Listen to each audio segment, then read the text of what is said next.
Spear Alley is one of the narrowest sections of the buffer zone, where just 3 metres separates the Greek Cypriot and Turkish Cypriot borders. History says the name comes from the days when soldiers from the opposing sides strapped bayonets to broomsticks and jousted across the alley from balconies. Frozen in time for 37 years, it's now part of a routine patrol for the likes of Corporal Allen and Private Robertson. It's a good thing to look at everything that's out here because there's a lot of history behind it all.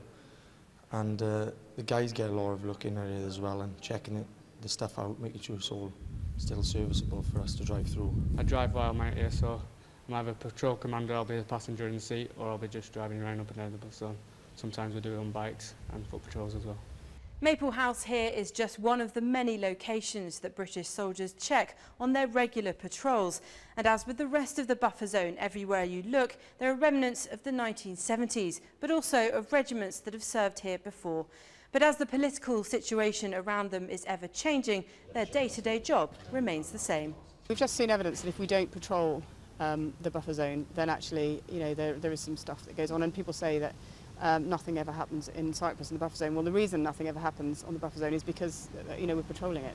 July has seen a breakdown in the long-running negotiations to reunify the island, just as the Republic of Cyprus took over the EU presidency for 6 months. The Greek Cypriot President Dimitrios Christofias has said the peace talks could continue, but the UN Special Advisor on Cyprus, Alexander Downer, has since commented that Turkish Cypriots believe negotiations during that period would be meaningless, as Christofias would be preoccupied with EU matters. The battle-scarred Ledra Palace hotel, which was shelled from both sides during the conflict in 1974, is now where Optosca soldiers are housed. It has, over the years, played host to many of those high-level meetings between the two leaders. This is the bi-communal room, which we are custodians of here for UNFICYP, and it's used to hold events for both sides of the community here at Nicosia. Like many units before them, 29 Regiment Group take great pride in working with the UN, and their success at work has been reflected at play. They were runners-up in the bowl competition at this year's Akrotiri Rugby Tens. Then there's WO2 Billy Webb, who during his time in Cyprus intends to cover over 3,000 kilometres to raise money for the Forces Children's Trust. He's already 2/3 of the way through.